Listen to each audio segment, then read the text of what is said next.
What's up everybody? John here with another episode of Learn to Burn on the Guitar. Today we're talking about burning heavy metal licks. These aren't your grandpa's licks. Tell him to get back in the garage and pound some brewskis, because today we're going over tips and tricks on how to solo over harmonic minor, natural minor, and why you should always bring an umbrella. Before we go any further, if you like this guitar-related content, consider subscribing. If you're ready to learn, if you're ready to burn, let's get started. So there is a free tab sheet with today's lesson. All you got to do is email me, John, at shredpro411@gmail.com. So all the licks and stuff we're going to be talking about today come from E harmonic minor and its related key B Phrygian dominant. If those words sound like some foreign language, feel free to shoot me an email because I do Skype lessons. One of the questions that I often get asked by my daughter is, how else can I solo over harmonic minor besides playing the harmonic minor scale? And that's when I have to say, Leah, you're 2.5 years old. Don't you have a mess to make somewhere? But seriously, there's a couple other approaches that I can show you. One of the first ones that I found was from the Yngwie Malmsteen Hot Licks video. Check it out, guys. It's a classic. Yngwie's pretty famous for using these diminished arpeggios that repeat themselves symmetrically over the guitar. You'll know the sound. Check it out.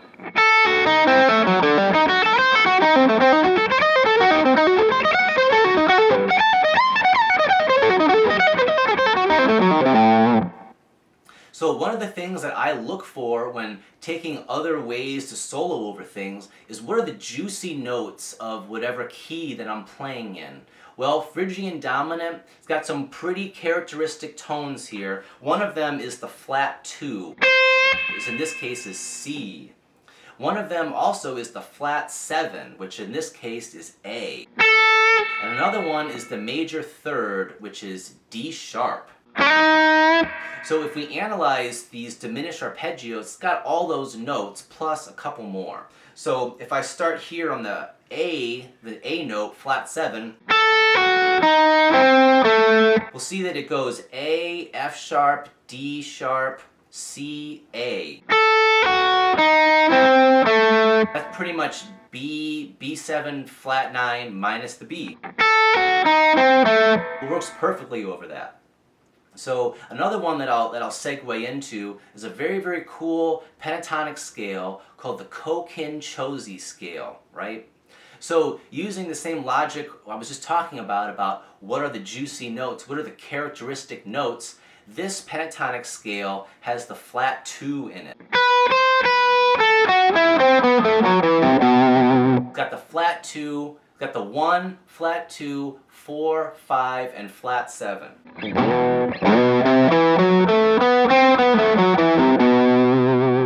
So learn that all up and down the neck, sounds really sick. One of the first cool licks from that intro solo is I kind of combine these two ideas. First I started with a diminished arpeggio, ran up the Kokin-Chosy scale, then I switched to another diminished shape, ran up the Kokin-Chosy, and then I pivot and kind of go down the Kokin-Chosy.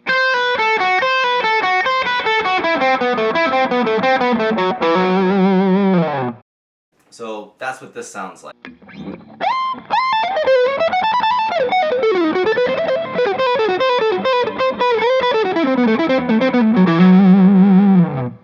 So to me, these exotic pentatonic scales are really where the money's at. I think you'll find that too. So the next thing I want to talk about is arpeggios. Ooh. If you're a heavy metal guitar player, you're probably eating your arpeggios for breakfast, and I would say don't get any on your shirt. So you might ask, what is an arpeggio? An arpeggio is simply the notes of a chord played one at a time. So these that I'm going to show you, we've resolved to E minor in the track in the solo. And here's the riff that I'm going to be playing these over.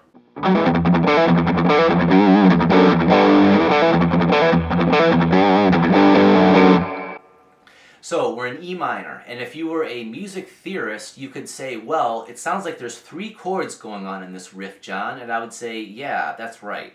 So the first one is E minor. I'm kind of hinting at it just by playing E. The next one, D over F sharp, or D major. And then it resolves to G. Then back to E minor. And then G, D over F sharp in reverse. So when you're first getting started with playing with your arpeggios, it's really good and really easy just to follow whatever chord is playing. If E minor is playing, you're playing the E minor arpeggio. When it switches to D major, you switch to the D major arpeggio. However, in this example, what I've done is I've strung together 3 shapes of E minor, and in between I've put in other chords, right? So first I'll show you the E minor shapes. Here's the first one. Here's the second one. Here's the third one.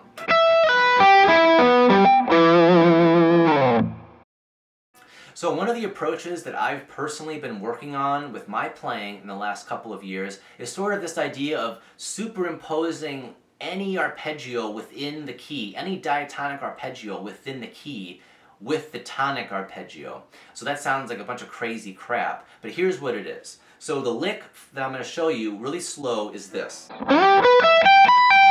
That's E minor. Then I go A minor, E minor,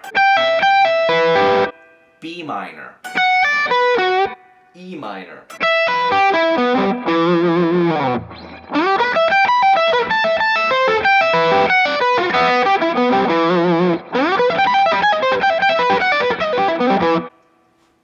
So you might say, hey, A minor is not even in that chord progression. Hey, B minor is not even in that chord progression. However, you can justify playing any diatonic arpeggio over whatever you're playing just because, here, I'll show you. So A minor, that's A, C, E. A is the 4 of E, that sounds okay. C is the flat 6, that sounds okay. And E, obviously, is the tonic. B minor is B, D, F sharp. And B is the 5th, D is the flat 7 of E, and F sharp is the 2. So you can qualify and justify playing any diatonic arpeggio over whatever key you're playing in. If that doesn't make sense, once again, hit me up, shredpro411@gmail.com. Here's the lick, one more time.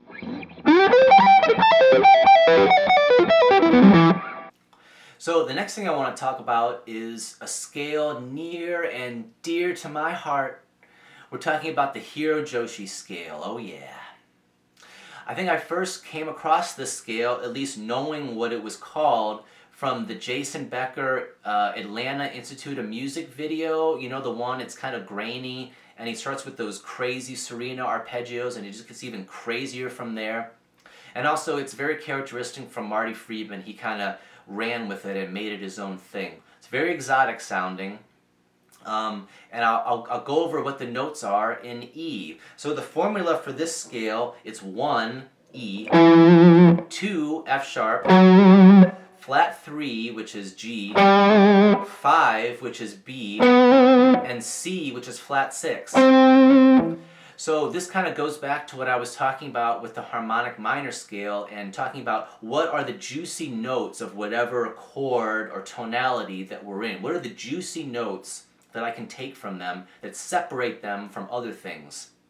Well, natural minor, 2 notes that come to my head that make it a little bit unique are the natural 2 and the flat 6, and this Hirajoshi scale has all of them. It's got both of those.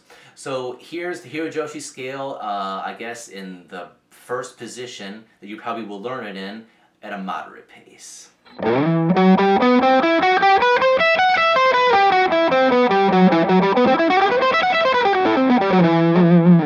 Sounds so cool to me. I've been playing the scale for like 15 years and I still love the sound. I try to put it in everything.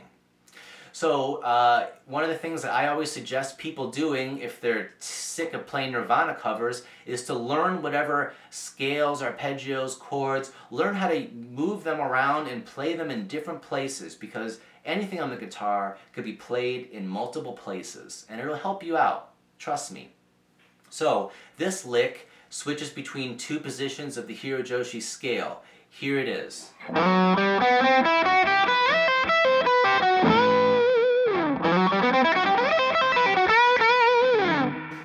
So this lick happens right after the superimposed arpeggio thing. Kind of leads right into it. So I'll try to string both of them together for you.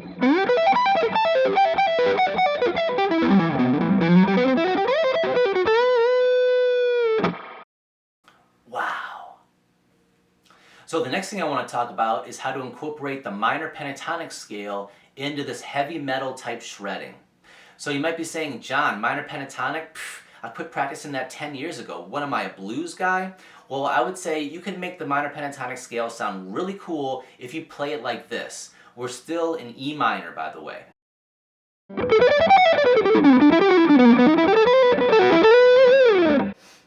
So this is sort of like a souped up Eric Johnson lick, and I go over things like this in more detail in my Burning Pentatonic Licks video. Check it out. So Eric Johnson is pretty famous for using this kind of 3-string pentatonic turnaround type thing, like this.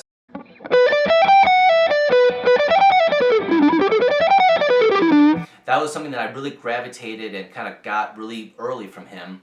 And if you find more ways around the guitar to kind of do that 3-string pull-off, you can kind of just cycle around. So here it is.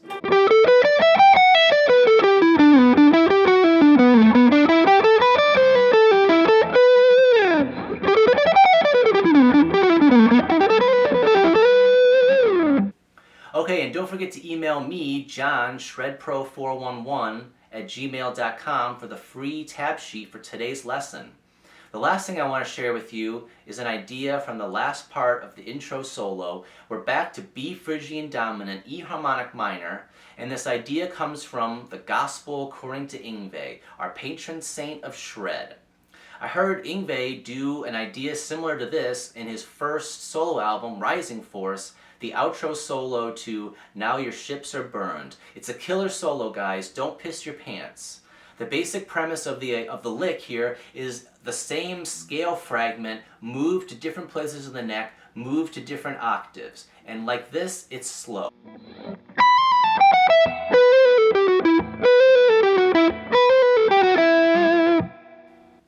So when I first started getting my hands synced up, trying to sync up my hands, I remember just practicing the fragment by itself.